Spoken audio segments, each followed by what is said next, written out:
Good Friday کیوں celebrate کیا جاتا ہے اور اس دن ہوا کیا تھا اور یہ مسیحیوں کے لیے اتنا امپورٹنس کیوں رکھتا ہے؟ گڈ فرائیڈے کا مطلب ہے اچھا دن، اچھے دنوں کی شروعات۔ متی کی انجیل اس کا 26 باب اور اس کی 48ویں آیت۔ یسوع مسیح نے ہمارے گناہوں کی خاطر اپنے آپ کو کروسیفائیڈ ہونے کے لیے پیش کر دیا اور باپ کی مرضی کے تابع داری کی۔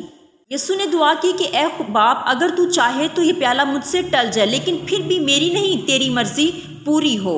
باپ کی تابع داری کی اور یسوع مسیح نے ہمارے گناہوں سے ہمیں نجات دلوائی۔ یہ ہمارے لیے بہت زیادہ امپورٹنس اس لیے رکھتا ہے کیونکہ خداوند یسوع مسیح نے اپنی جان تک ہمارے لیے دے دی۔ گڈ فرائیڈے والے دن یسوع مسیح کو 4 مراحل سے گزرنا پڑا: گتسمنی باغ، گبتھا، گلگتہ اور گور۔ پہلا مرحلہ گتسمنی باغ۔ یسوع کو اپنوں سے صدمہ پہنچتا ہے۔ یسوع کے اپنے شاگرد نے اسے 30 روپے میں بیچ دیا اور یسوع نے جب اپنے شاگردوں سے کہا کہ میرے ساتھ جاگو اور دعا کرو، لیکن تینوں بار جب یسوع واپس لوٹتے ہیں تو اپنے شاگردوں کو سوتا ہوا پاتے ہیں۔ دوسرا مرحلہ چبوترا یعنی گبتھا کا مرحلہ۔ پھر یسوع کو اس جگہ جو چبوترا اور عبرانی میں گبتھا کہلاتی ہے لایا گیا اور پلاطس کے سامنے پیش کیا گیا، اور سب چلا چلا کر کہنے لگے کہ اسے مصلوب کر، اسے مصلوب کر۔ یسوع پر موت کا فتویٰ دیا جاتا ہے۔ یسوع صلیب اٹھاتا ہے۔ یسوع صلیب کے نیچے 3 مرتبہ گرتا ہے۔ یسوع اپنی ماں سے ملتا ہے۔ یسوع یروشلم کی عورتوں سے ملتا ہے جو اس کی خاطر روتی ہیں۔ ورونیکا یسوع کا منہ پونچھتی ہے۔ یسوع کے کپڑے اتارے جاتے ہیں، 1 کم 40 کوڑے مارے جاتے ہیں، کانٹوں کا تاج پہنایا جاتا ہے، یسوع کے منہ کے اوپر تھوکا جاتا ہے۔ تیسرا مرحلہ گلگتہ جو کھوپڑی کی جگہ کہلاتی ہے، عبرانی میں گلگتہ کہا جاتا ہے۔ یسوع اپنی صلیب اٹھا کر گلگتہ کے مقام پر جاتا ہے اور 2 ڈاکوؤں کے ساتھ یسوع کو مصلوب کیا جاتا ہے۔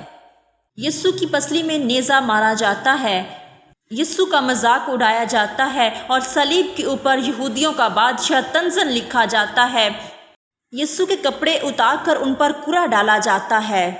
صلیب پر بھی یسوع نجات کا وسیلہ بنتا ہے۔ یسوع نے کہا اے باپ تو ان کو معاف کر کیونکہ یہ نہیں جانتے کہ یہ کیا کرتے ہیں۔ یسوع التجا کرتا ہے۔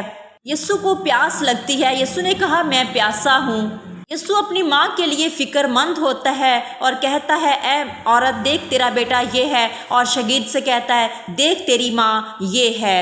اور یسوع نے کہا تمام ہوا، اور بڑی آواز سے چلا کر کہا ایلی ایلی لما شبقتنی، یعنی اے میرے خدا تو نے مجھے کیوں چھوڑ دیا، اور بڑی آواز سے چلا کر یسوع جان دے دیتا ہے۔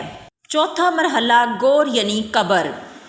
ارمتیا کے رہنے والے یوسف نے جو یسوع کا شاگرد تھا پلاطس سے پرمیشن لے کر یسوع کی لاش کو اتارا۔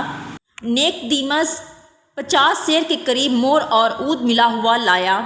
یسوع کی لاش کو سوتی کپڑے میں خوشبودار چیزوں کے ساتھ کفنایا گیا، جس طرح یہودیوں میں دفن کرنے کا دستور تھا یسوع کو دفن کیا گیا۔ یسوع کی قبر پر ایک سخت پہرا لگایا گیا۔ یسوع کی قبر پر مہر لگا دی گئی۔ یسوع کی قبر کو سیل کر دیا گیا کیونکہ یسوع نے کہا تھا کہ میں تیسرے دن جی اٹھوں گا، اور ان کو